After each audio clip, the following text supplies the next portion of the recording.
It's the season 3 of the anime, but if you haven't seen season 1 and 2, there's a link in the description where you can watch recaps of both seasons.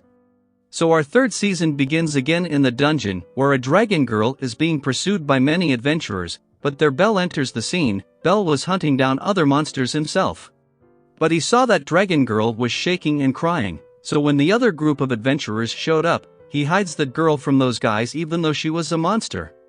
Then after they got away, Bell's party members got there, so they first got to the safe zone to explain the matter to them, but they saw that Bell had brought back Monster Girl with him, so Makoto, Wealth, and Lily gets on guard to kill her because mortals and monsters are natural nemesis, yet Bell intervenes to defend the child. Bell explains how he found her and how she was crying, but hearing them talk, that monster started to pick up on human language, which completely shocked the others. So they listened to Bell and took her back home and asked Hestia about her, but even as a goddess, she had never heard of a talking monster which exists, but the mess was already done.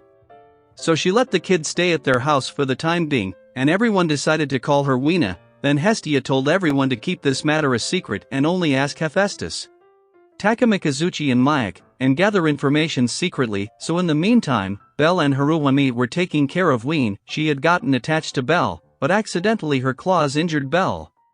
Seeing that Ween broke into tears, but Bell told her he was completely fine and the matter didn't get any serious. Then at the end of the day, everyone returned home without finding any leads. So they made a nice feast to chin up, and Ween couldn't stop praising Makoto for making this delicious food, and after that, Wealth cuts out her claws and roughs it up so the afternoon incident won't happen again, but Lily was still being wary of Ween, because in the end she's still a monster. Then at night, Bell asked Ween where she came from, but Ween had no idea herself. All she knew was that she had these bloody dreams where she was killing people and getting killed by them, and it happened over and over again, making her feel miserable and empty from inside. And the dream kept repeating itself. But aside from them, Hermes was looking into the same case because the people chasing down Ween were Ikelo's familia, and they were capturing monsters like Ween for smuggling.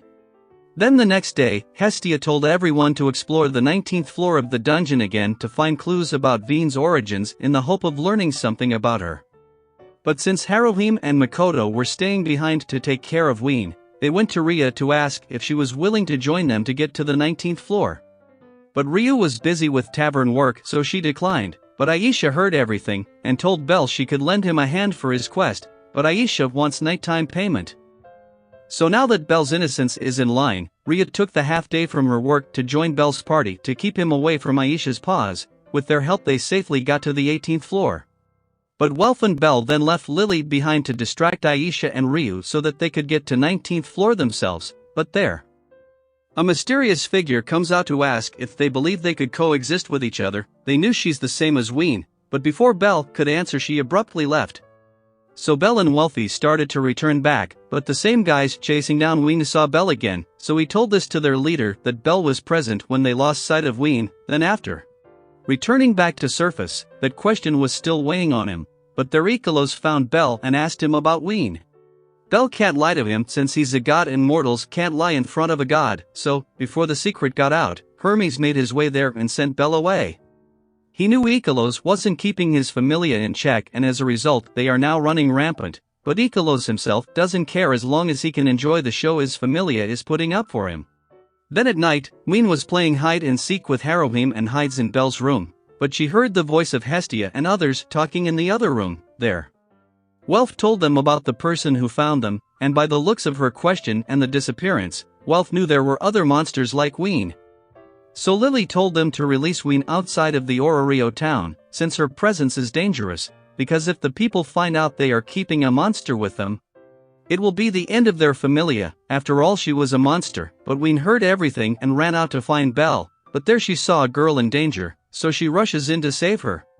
But her monster appearance was revealed in public, and they all started throwing rocks at her, and Bell got there and wanted to save her.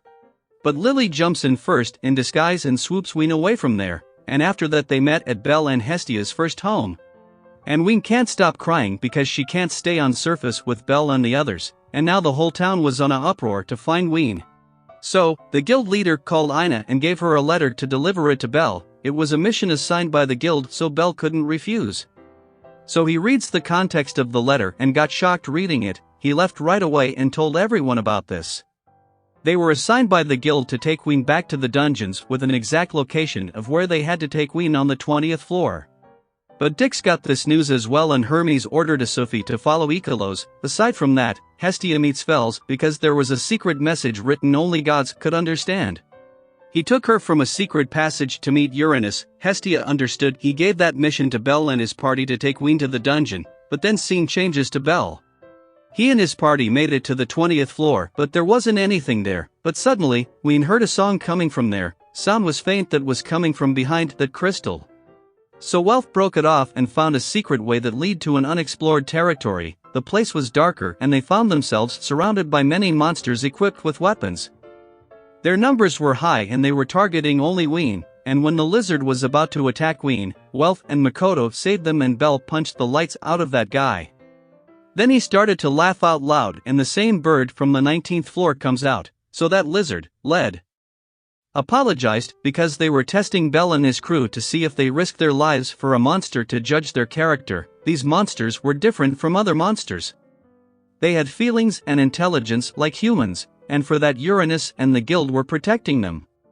They named them Xenos, and that's why Uranus ordered them to escort Ween back to her place between her own kind. And also to make Hestia and her familia a bridge that could make an example that monster and humans could coexist. As for Bel and his party, those monsters were overjoyed to meet a human for the first time and threw a big party for them, but Gross and his side weren't as welcoming as the others. Led told them that the guild had known about them and supported them from behind the scenes until now by supplying them with food and weapons, and the main person behind this was Uranus.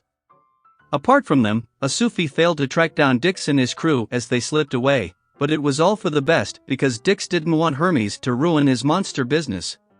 And failed to locate the Xenos, so he dropped his plan to follow Bel and his crew, and aside from Hermes, only Ganesha knew about Xenos, although he seemed an idiot god. But he's not the one to slip this matter to anyone, but Hestia can't understand how this Xenos were coming into existence, so Uranus explains Xenos are the same as humans after they died. Monster souls returned to the dungeon, and the mother dungeon shaped their soul into a new one, similar to how human souls return to heaven and then reincarnate into new living beings. But inside the dungeon, Fels meets Bel and his crew. He was known as a sage, but he has become an undead after pursuing immortality. He explained the same thing to Bel about Xenos, and told them Xenos were living around for quite a while in this dungeon, and because Led was the longest living Xenos, he was the strongest of this group. But recently that title has gone to a new Xenos that came up, but that new monster is training by himself to become even more stronger in the lower floors. Then Lily thought they are operating as a group, so they could take care of themselves without any support from the guild, but all Xenos had only one dream, that is to live on the surface. They have this feeling from their past life that makes them feel the joy of the outside world. It was like they remember their past life, so, for that they accepted Uranus' offer, but now it was time for them to say goodbye and move out to seek another safe zone, but Led stopped Ween from following Bel and says their goodbye, after which Bel and his crew returned to surface.